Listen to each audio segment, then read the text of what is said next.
তো আমাদের অহনা দেবী, আপনি রেডি তো? আপনাকে আমি 5টা প্রশ্ন করব। ওকে, তো চলো। তোমার পছন্দের রং কি? রেড। পছন্দের ফুল? গোলাপ।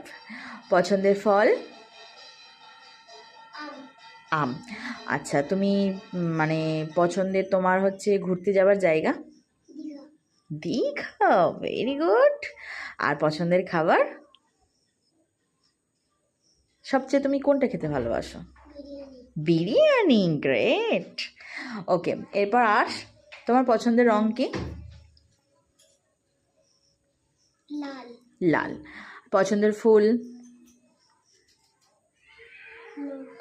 লোটাস। পছন্দের ফল? গ্রেপস। পছন্দের তোমার জায়গা, তুমি কোথায় ঘুরতে যেতে চাও? নদী।